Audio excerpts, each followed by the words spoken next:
હાલો આ બાજુ આ બાજુ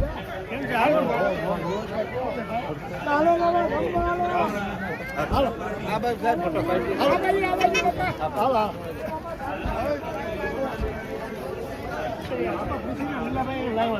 એમ તમારું આગમન લઈ એટલે બંધ ન રહીએ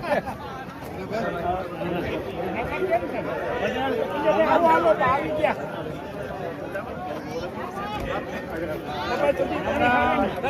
એકદમ હમણાં છે ને અહીંયા 70 વર્ષ પહેલા ઉઠી થાય તારે લોકો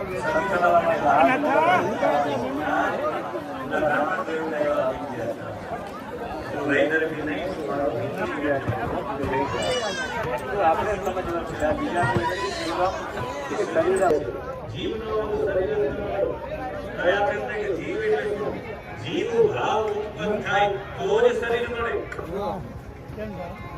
વિશિષ્ટ વાસના યુક્ત ચેતના એનું નામ છે જીવ. વિશિષ્ટ વાસના ઉત્પન્ન થાય કોનામાં? ચેતનામાં. ભેગા રહેવામાં માનવું. આજે પણ બધા સામૂહિક પરિવારમાં રહેતા હશે, ત્યાં મર્યાદા આજે પણ છે. વાસનાઓ બહુ ઓછી રહી છે સામૂહિકમાં જીવે. વાસના એકાંતમાં રહે ત્યારે વાસના સામૂહિકમાં વાસનાઓ જ ન લાગે. એટલે લગ્નનો સામૂહિક, કાર્યક્રમો સામૂહિક, વાસના જાગે જ નહીં. એવી વાસના જાગે એ એવા શરીરને શોધે, એવા શરીરને શોધે. પછી એ જીવ એ શરીરમાં આવી જાય પછી માનવા માંડે કે હું ડોક્ટર મહાદેવ પ્રસાદ મહેતા છું. એ માનવા માંડે કે હું રાજીવભાઈ ભરું છું. એ માનવા માંડે કે હું ડોક્ટર શ્યામ પરીખ છું. એને લાગવા માંડે કે હું આ છું, તે છું. એને લાગે કે હું બિઝનેસમેન છું. એમાં ને એમાં એટલું બધું આપણી કેટલા સંસ્કારો આપણી હજી તમને વારંવાર રાડો નાખવાની ઈચ્છા થતી હોય, કોઈ સારું કરતા તો એની નબળાઈ કરવાની ઈચ્છા થતી હોય, સમજવાનું પુત્રનો પૂર્વમાં જન્મ છે એના સંસ્કારો રહી ગયા. જેવા જેવા તમે જેવી યોગીમાં જન્મ લીધેલા સંસ્કારો રહી ગયા હોય એમ એ સંસ્કારોના દ્રઢ છે કે આપણે મૂળ બાબત ભૂલી ગયા આપણે ક્યાંથી છે. જીવાત્મા એટલો તો 9 દરવાજા વાળું નગર એટલે આ 2 4 6 7 એમાં પ્રમદા નામની કન્યા અને એ બુદ્ધિથી જેટલા પણ નિર્ણયો લેવામાં ફસાવાના નિર્ણયો લેવા. અને એ બુદ્ધિ કઈ બુદ્ધિ છે? એ તમને શરીર સાથે જોડી રાખે એવી બુદ્ધિ. ચંડવેગ એટલે એક પછી એક વર્ષ તમારા ઉપર આક્રમણ કરે, તમને ખબર જ પડતી. તમે 55 વર્ષ 60 વર્ષ 70 વર્ષ થવા એવા ખબર જ પડતી.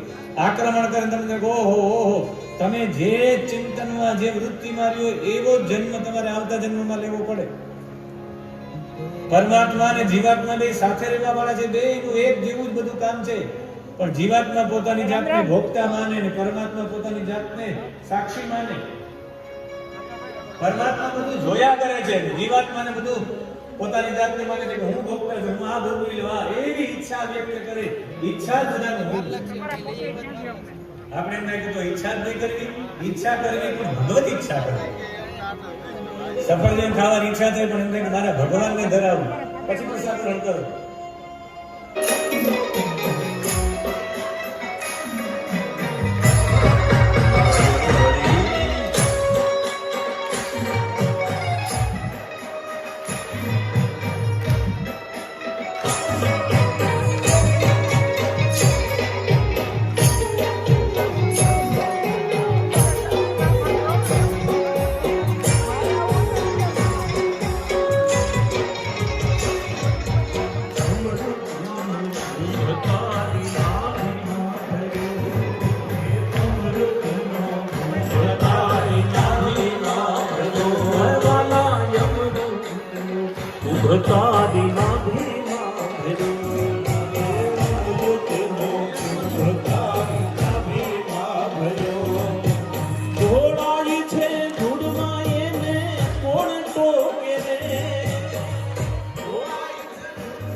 મનુષ્ય મનુષ્ય જરૂરી છે, દરેક દ્વીપોની અંદર મનુષ્ય જરૂરી છે. મનુષ્ય નહીં હોય તો આ બધું જળવાશે નહીં.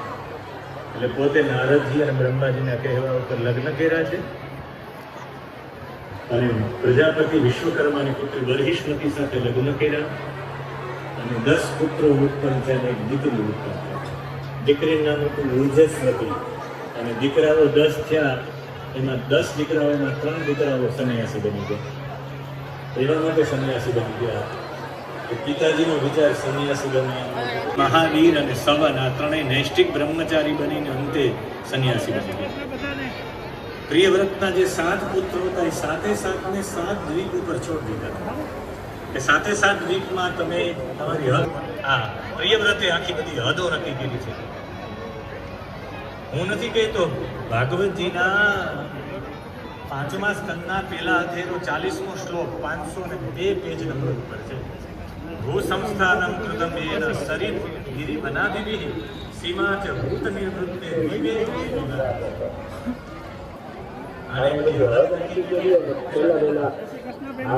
નામનો રાજા